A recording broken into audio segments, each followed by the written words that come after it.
11 अध्याय 10 विकास राजनीति शास्त्र परिचय। इस अध्याय में हम विकास की सामान्य समझ से चर्चा शुरू करेंगे और देखेंगे कि विकास की इस समझ ने क्या समस्याएं पेश की है। बाद वाले खंडों में हम उन तरीकों को खोजेंगे जिनसे इन समस्याओं को हल किया जा सकता है। हम विकास के बारे में सोचने के कुछ वैकल्पिक तरीकों पर भी चर्चा करेंगे। इस अध्याय में से गुजरने के बाद आप विकास के पद के अर्थ की व्याख्या जान जाएंगे, विकास के प्रचलित मॉडलों की उपलब्धियों और समस्याओं पर चर्चा और विकास के जो वैकल्पिक मॉडल पेश किए गए उनमें से कुछ पर चर्चा कर सकेंगे। भूमिका देख लेते हैं। मान ले कि एक विद्यालय में प्रत्येक कक्षा की ओर से पाठ्यक्रम से इतर गतिविधि के तौर पर वार्षिक पत्रिका निकलती है। एक कक्षा में शिक्षक पिछले साल की पत्रिका को आदर्श मानता है, उसके अनुसार इस साल की पत्रिका की योजना बनाता है तथा इसमें कौन से विषय, आलेख, कविता आदि होने चाहिए। उसके बाद वह विषयों का विभाजन कर विभिन्न छात्रों में लिखने के लिए विषय और जिम्मेवारियों का बंटवारा करता है। ऐसे में यह भी संभव है कि क्रिकेट में रुचि रखने वाले छात्रा को कोई अन्य विषय मिल जाए और जिसे क्रिकेट का जिम्मा दिया गया हो वास्तव में नाटक लिखने में उत्सुक हो। यह भी संभव है कि इस योजना के तहत 3 छात्र मिलकर कार्टूनों की एक श्रृंखला तैयार करना चाहते हो, मगर पाए गए उनके अलग अलग समूहों में उन्हें रख दिया गया हो उन्हें। हालांकि एक अन्य कक्षा में छात्रों के बीच पत्रिका की विषय वस्तु को लेकर बहस होती है।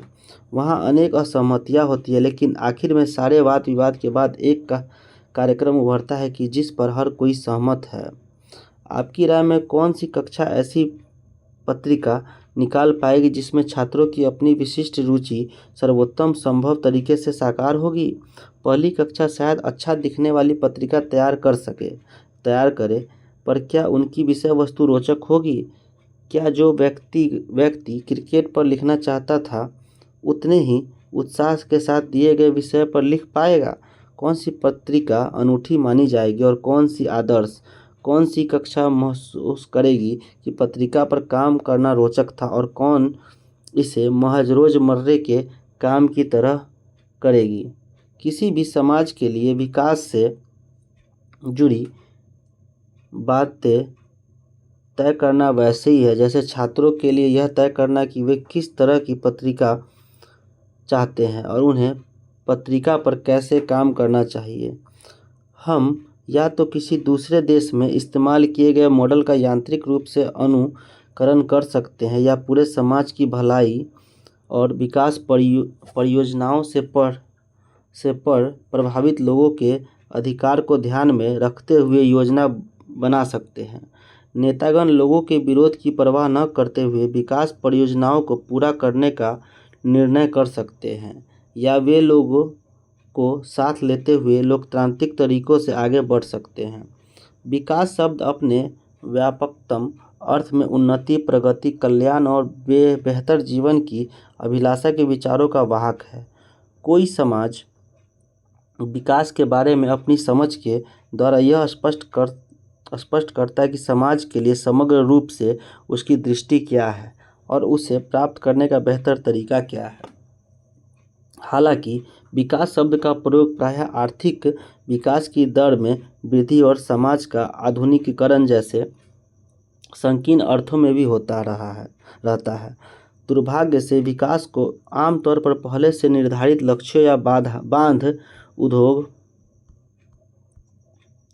अस्पताल जैसी परियोजनाओं को पूरा करने से जोड़कर देखा जाता है। विकास का काम समाज के व्यापक नज़रिए के अनुसार नहीं होता। इस प्रक्रिया में समाज के कुछ हिस्से लाभान्वित होते हैं जबकि बाकी लोगों को अपने घर, जमीन, जीवन शैली को बिना किसी भरपाई के खोना पड़ सकता है।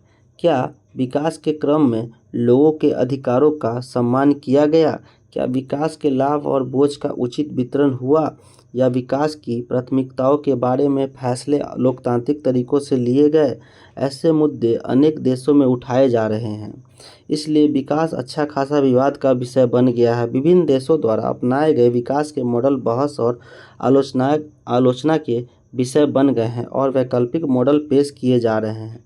ऐसी परिस्थिति में विकास की व्यापक समझ एक ऐसे मानक की भूमिका निभा सकती है जिससे किसी देश के में विकास के अनुभव को जांचा जा सकता है। विकास की चुनौतियाँ। विकास की अवधारणा ने 20वीं सदी के उत्तरार्ध में महत्वपूर्ण सफलता हासिल की। उस समय एशिया और अफ्रीका के बहुत से देशों ने राजनीतिक आज़ादी हासिल की थी। अधिकतर देश कंगाल बना दिए गए थे। उनके निवासियों का जीवन स्तर निम्न था। शिक्षा, चिकित्सा और अन्य सुविधाएं कम थी। इन्हें अक्सर अविकसित या विकासशील कहा जाता था। उनका मुकाबला पश्चिमी यूरोप के अमीर देशों और अमेरिका से था। 1950 और 1960 के दशक में जब अधिकतर एशियाई व अफ्रीकी देशों ने औपनिवेशिक शासन से आज़ादी हासिल की, तब उनके सामने सबसे महत्वपूर्ण काम गरीबी, कुपोषण, बेरोजगारी, निरक्षरता और बुनियादी सुविधाओं के अभाव की निहायत जरूरी समस्याओं का समाधान करना था, जिससे उनकी बहुसंख्यक आबादी भुगत रही थी। उनका तर्क था कि पिछड़े इसलिए है कि औपनिवेशिक शासन में उनके संसाधनों का उपयोग उनके फायदे के लिए नहीं, उपनिवेशवादियों के फायदे के लिए होता था। स्वतंत्रता के द्वारा वे अपने संसाधनों द्वारा उपयोग अपने राष्ट्रीय हित में सर्वश्रेष्ठ तरीके से कर सकते हैं। इस प्रकार अब उनके लिए वैसी नीतियाँ बनाना संभव था जिनसे वे अपने पिछड़ेपन से उबर सके और पूर्ववर्ती औपनिवेशिक मालिकों के स्तर को हासिल करने के लिए की ओर बढ़ सके। इस बोध ने इन देशों को विकास परियोजना शुरू करने की प्रेरणा दी। विकास की अवधारणा विगत वर्षों में काफ़ी बदली है। आरंभिक वर्षों में जोर आर्थिक उन्नति और समाज के आधुनिकीकरण के रूप में पश्चिमी देशों के स्तर तक पहुंचने पर था। विकासशील देशों ने औद्योगिकीकरण, कृषि और शिक्षा के आधुनिकीकरण एवं विस्तार के जरिए तेज आर्थिक उन्नति का लक्ष्य निर्धारित किया था। उस समय यह माना जाता था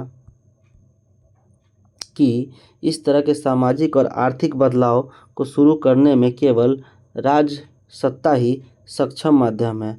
अनेक देशों ने विकास की महत्वाकांक्षी योजनाओं का सूत्रपात किया। ऐसा प्रायः विकसित देशों की मदद और कर्ज के जरिए किया गया। 50 के दशक से प्रारंभ करते हुए भारत में विकास के लिए पंचवर्षीय योजनाओं की एक श्रृंखला बनी और इसमें भाखड़ा नांगल, देश के विभिन्न हिस्सों में इस्पात संयंत्रों की स्थापना, खनन,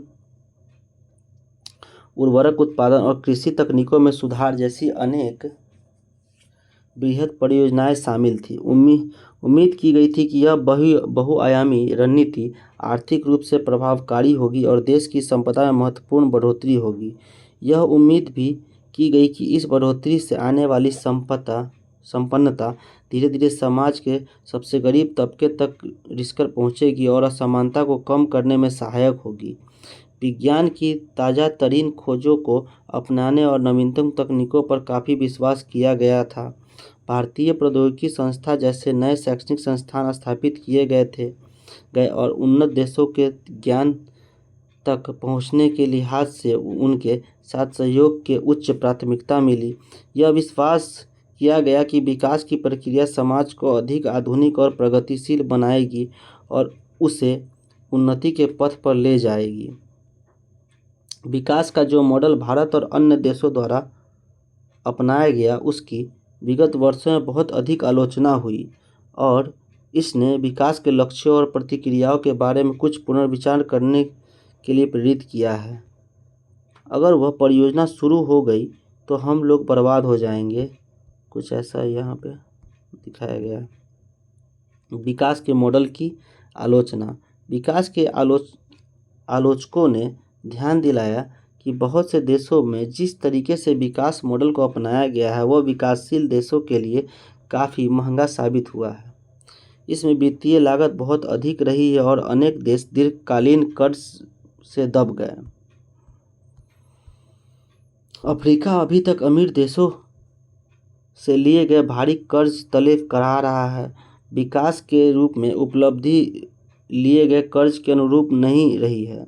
और दरिद्रता एवं रोगों के ने अभी भी महाद्वीप को अपनी चपेट में ले रखा है। विकास की वह कीमत जो समाज को चुकानी पड़ी। विकास के इस मॉडल के कारण बहुत बड़ी सामाजिक कीमत भी चुकानी पड़ी। अन्य चीज़ों के अलावा बड़े बांधों के निर्माण, औद्योगिक गतिविधियां और खनन कार्यों की वजह से बड़ी संख्या में लोगों का उनके घरों और क्षेत्रों से विस्थापन हुआ। विस्थापन का परिणाम और आजीविका खोने और दरिद्रता में वृद्धि के रूप में सामने आया है। अगर ग्रामीण खेतिहर समुदाय अपने परंपरागत पेशे और क्षेत्र में से विस्थापित होते हैं तो वे समाज के हाशिए पर चले जाते हैं। बाद में वे शहरी और ग्रामीण गरीबों की विशाल आबादी में शामिल हो जाते हैं। लंबी अवधि में अर्जित परंपराएं कौशल नष्ट हो जाते हैं। संस्कृति का भी विनाश होता है, क्योंकि जब लोग नई जगह पर जाते हैं तो वे अपनी पूरी सामुदायिक जीवन पद्धति खो बैठते हैं।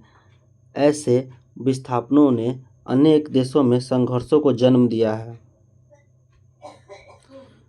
आओ कुछ करके सीखते हैं। किसी ऐसे इलाके के बारे में जानकारी एकत्र करो जहां विकास कोई बड़ी परियोजना, बांध, सड़क, रेलवे लाइन या किसी उद्योग का निर्माण चल रहा हो। क्या वहां उस परियोजना के खिलाफ कोई विरोध या शिकायत रही है? विरोधियों द्वारा क्या मुद्दे उठाए गए? इन मुद्दों के प्रति सरकार का क्या जवाब रहा? कुछ विरोधियों और कुछ सरकारी अधिकारियों से मिलकर दोनों पक्षों की जानकारी एकत्र करो। विस्थापित लोगों ने अपनी इस नियति को हमेशा निष्क्रियता से स्वीकार नहीं किया।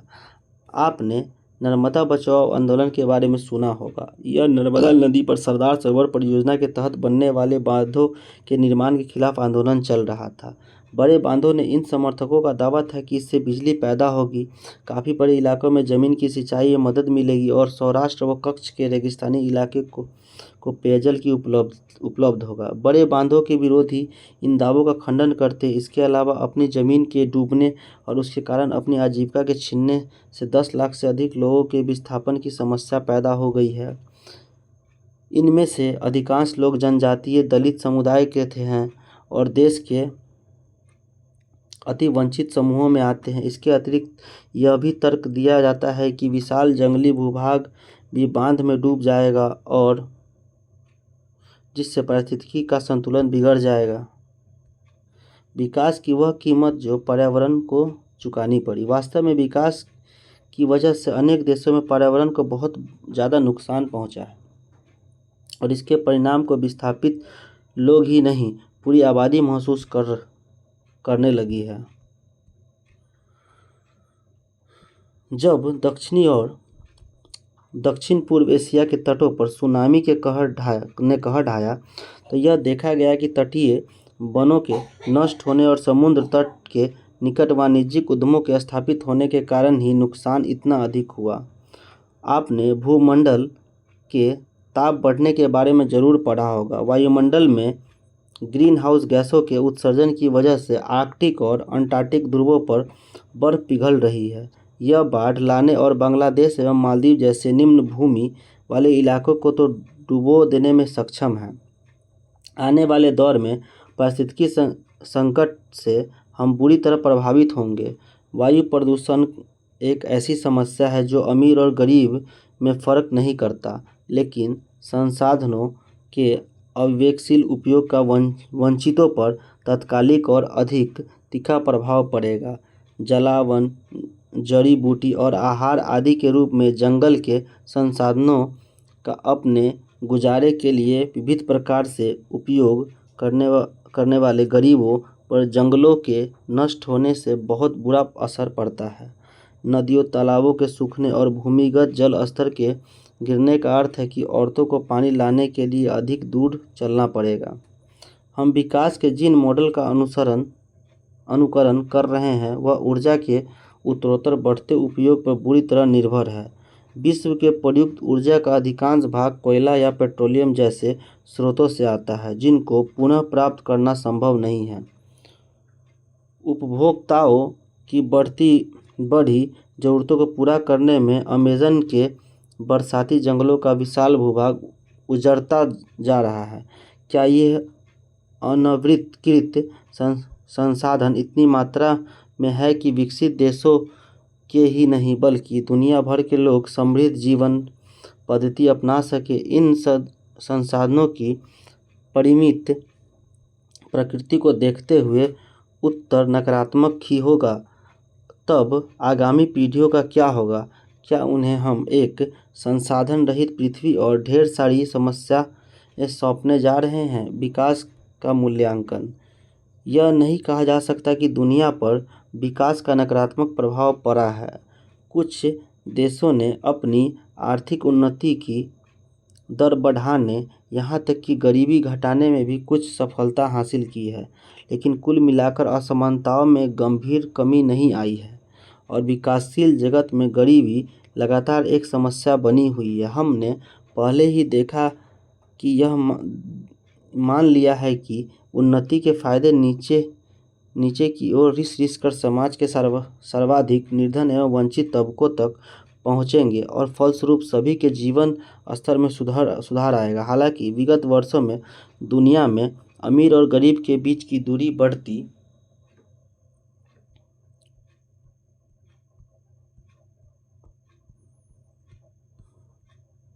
बढ़ती ही गई है। किसी देश में उन्नति की दर ऊंची हो सकती है, लेकिन यह आवश्यक नहीं है कि इसका लाभ सबको समान रूप से मिल ही जाए। जब तक आर्थिक उन्नति और पुनर्वितरण साथ साथ नहीं चलते, तब तक पहले से ही समृद्ध लोगों द्वारा लाभ पर कब्जा जमाने की गुंजाइश अधिक रहेगी।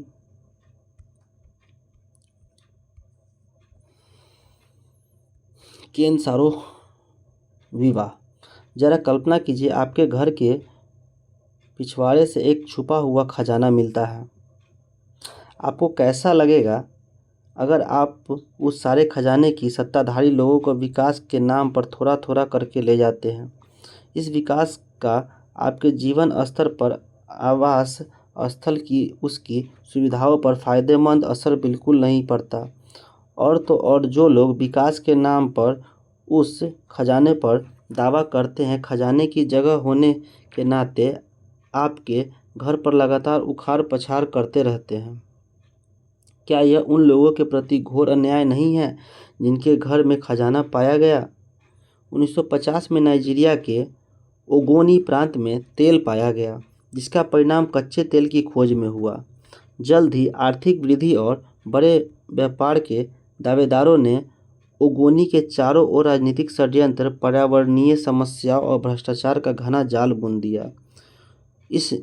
इसने उसी क्षेत्र के विकास को रोक दिया जहां तेल मिला था। केन सारोविवा जन्म से एक ओगोनीवासी थे और 1980 के दशक में एक लेखक, पत्रकार एवं टेलीविज़न निर्माता के रूप में जाने जाते थे। अपने काम के दौरान उन्होंने देखा कि तेल और गैस उद्योग ने गरीब ओगोनी किसानों के पैरों के नीचे दबे खजाने को लूट लिया और बदले में उनकी ज़मीन को प्रदूषित तथा स्वयं किसानों को बेघर कर दिया। सारोविवा ने अपने चारों ओर होने वाले इस शोषण पर प्रतिक्रिया दर्ज की। सारोविवा ने 1990 में एक खुले, ज़मीनी और समुदाय पर टिके हुए राजनीतिक आंदोलन द्वारा अहिंसात्मक संघर्ष का नेतृत्व किया। आंदोलन का नाम movement for survival of Ogoni people, यानी ओगोनी लोगों के अस्तित्व के लिए आंदोलन था। आंदोलन इतना असरदार हुआ कि तेल कंपनियों को 1993 तक ओगोनी से वापस भागना पड़ा, लेकिन सारोविवा को इसकी कीमत चुकानी पड़ी। नाइजीरिया के सैनिक शासकों ने उसे एक हत्या के मामले में फंसा दिया और सैनिक न्यायाधिकरण ने उसे फांसी की सज़ा सुना दी। सारोविवा का कहना था कि सैनिक ऐसा सेल नाम उस बहुराष्ट्रीय तेल कंपनी के दबाव में कर रहे हैं जिसे ओगोनी से भागना पड़ा था। दुनिया भर के मानवाधिकार संगठनों ने इस मुकदमों का विरोध किया और सारोविवा को छोड़े जाने का आह्वान किया। विश्वव्यापी विरोध की अवहेलना करते हुए नाइजीरिया के शासकों ने 1995 में सारोविवा को फांसी पर चढ़ा दिया।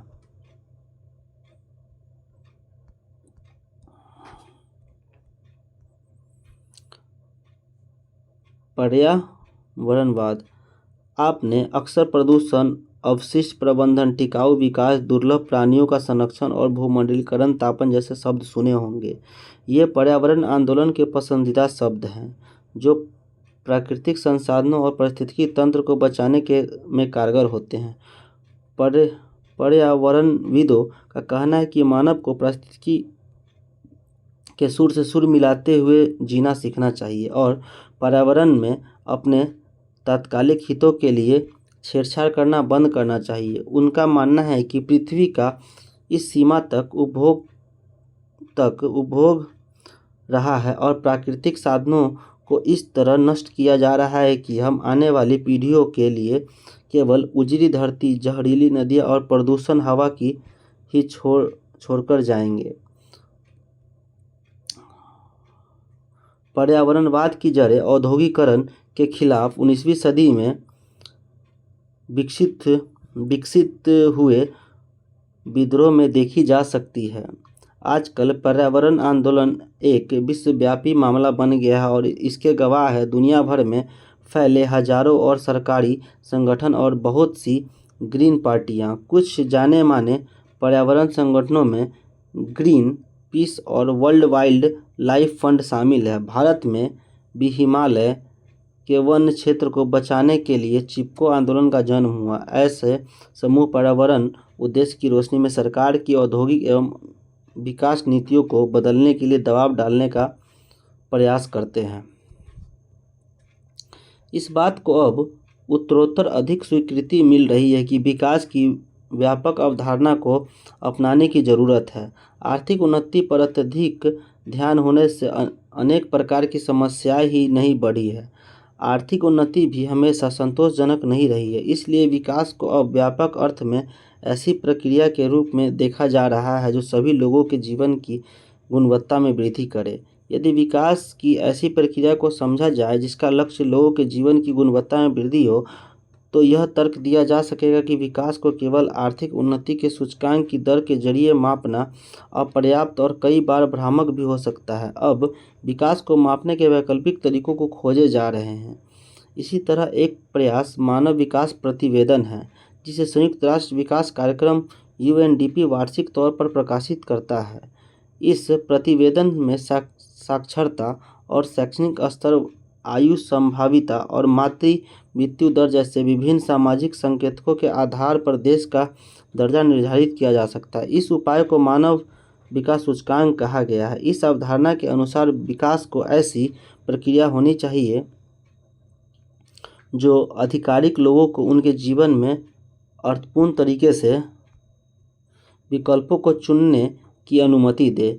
इसकी पूर्व शर्त है कि आहार, शिक्षा, स्वास्थ्य और आश्रय जैसी बुनियादी ज़रूरतों की पूर्ति हो। इसे बुनियादी आवश्यकताओं पर आधिकारिक दृष्टिकोण से कहा जाता है। रोटी, कपड़ा और मकान, गरीबी हटाओ या बिजली, सड़क, पानी जैसे लोकप्रिय नारे इस भावना का संप्रेषण करते हैं कि बुनियादी ज़रूरतें की पूर्ति के बगैर किसी व्यक्ति के लिए गरिमामय जीवन गुजारना और अपनी इच्छाओं की पूर्ति करना संभव है। अभाव अथवा वंचनाओं से मुक्ति ही किसी व्यक्ति की पसंदीदा और इच्छाओं की पूर्ति की कुंजी है।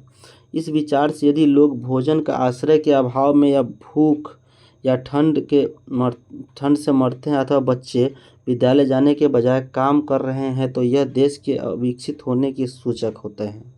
विकास की वैकल्पिक अवधारणा। अध्याय के पहले हिस्से में विकास के उस मॉडल की कुछ सीमाओं की चर्चा की गई है जिसका अनुसरण अब तक किया गया है।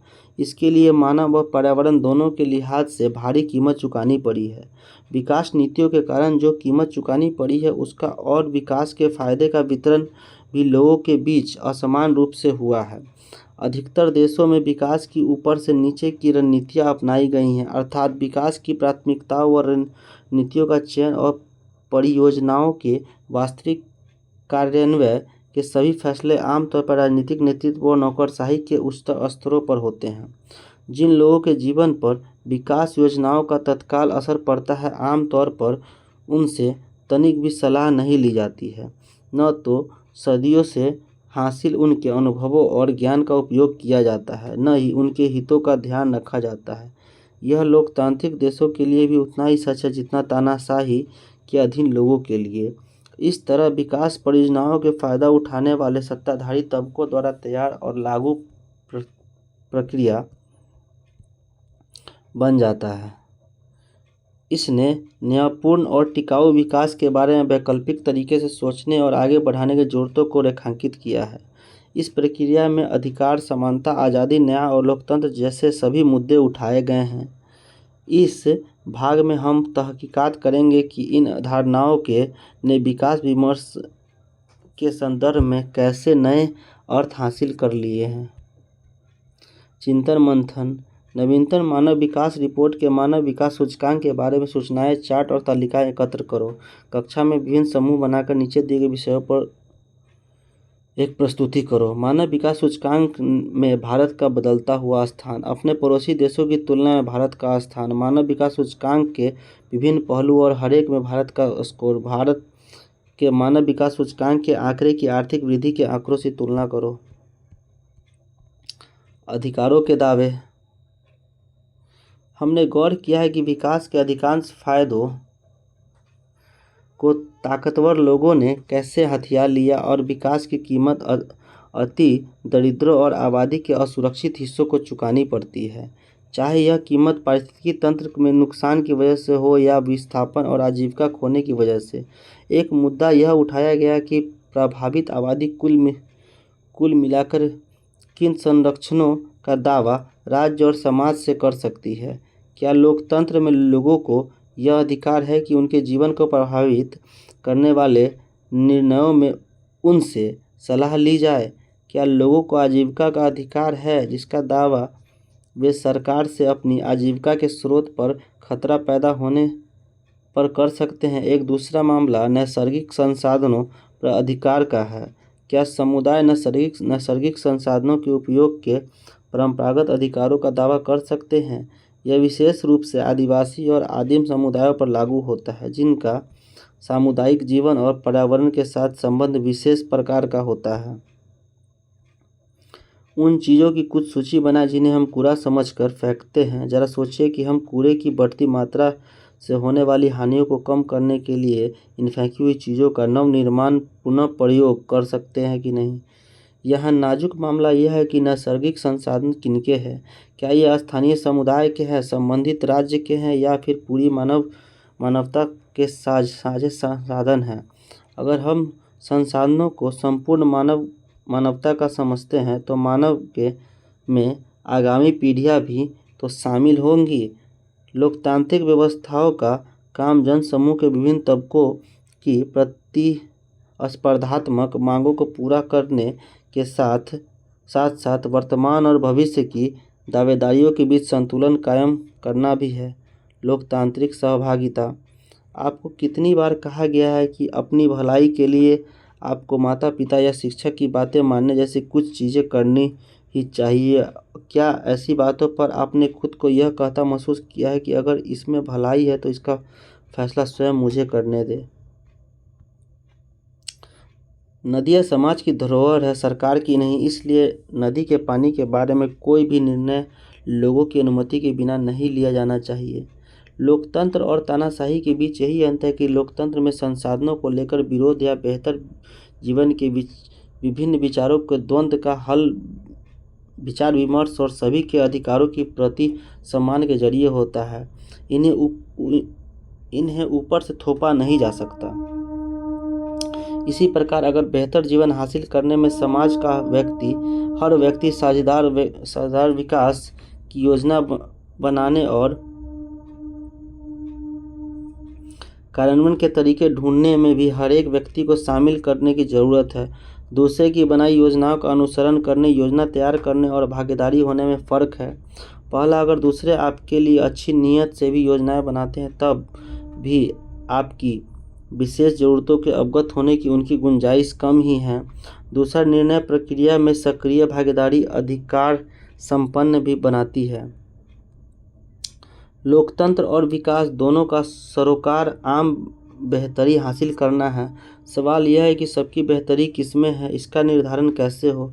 लोकतांत्रिक देशों में निर्णय प्रक्रिया में हिस्सा लेने के लोगों के अधिकार पर जोर दिया जाता है। भागीदारी सुनिश्चित करने का एक प्रस्तावित रास्ता स्थानीय विकास योजनाओं के बारे में निर्णय स्थानीय निर्णयकारी संस्थाओं को लेना देना है। स्थानीय निकायों के अधिकार और संसाधन बढ़ाने की वकालत इसलिए की जाती है। इसमें दो चीज़ें सुनिश्चित होती हैं। एक तो इसका अर्थ यह हुआ कि लोगों को अत्यधिक प्रभावित करने वाले मसलों पर लोगों के परामर्श किया जाना चाहिए और समुदाय को नुकसान पहुंचा सकने वाली परियोजनाओं को रद्द करना संभव होना चाहिए। दूसरा, योजना बनाने और नीतियों के निर्धारण में संलग्नता के से लोगों के लिए अपनी ज़रूरतों के मुताबिक संसाधनों के उपयोग की भी गुंजाइश बनती है।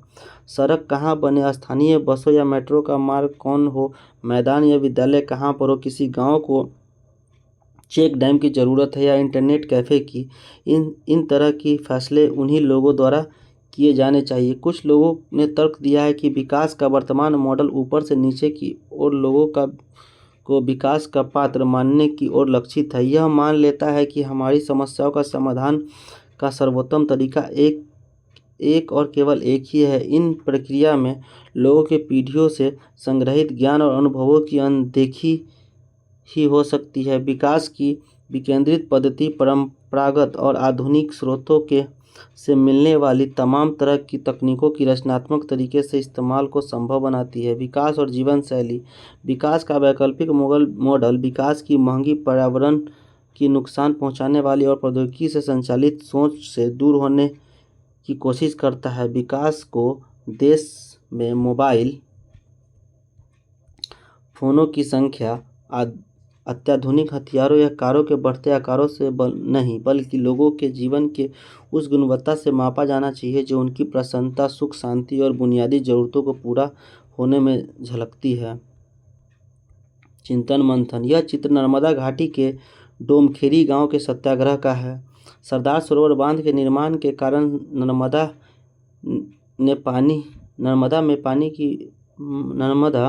के पानी ने घाटी में बाढ़ की स्थिति पैदा कर दी। नर्मदा बचाओ आंदोलन के सत्याग्रहियों ने बढ़ते हुए पानी का सामना करने का निश्चय किया। जब पानी खतरनाक तरीके से बढ़ा और कार्यकर्ताओं के कंधे तक पहुंच गया तब सरकार ने उन्हें गिरफ्तार कर लिया। इस विवाद के बारे में और अधिक जानकारी एकत्र करो और बड़े बांधों के गुण दोषों पर चर्चा कीजिए। क्या सरदार सरोवर बांध पानी की कमी की समस्या को हल करने का तरीका सही है? क्या कार्यकर्ताओं द्वारा इस सरकारी योजना का विरोध करना न्योचित था?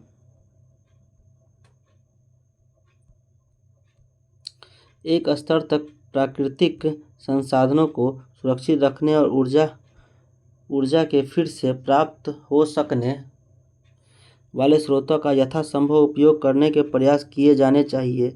वर्षा जल संचयन, सौर एवं जैव गैस संयंत्र, लघु पनबिजली परियोजना, जैव कचरे के खाद बनाने हेतु कंपोस्ट गड्ढे बनाना आदि इन दिशा से संभव प्रयास के कुछ उदाहरण हैं। वैसी गतिविधियों को स्थानीय स्तर पर लागू करना चाहिए, इसलिए लोगों की अधिक संलग्नता आवश्यक होगी।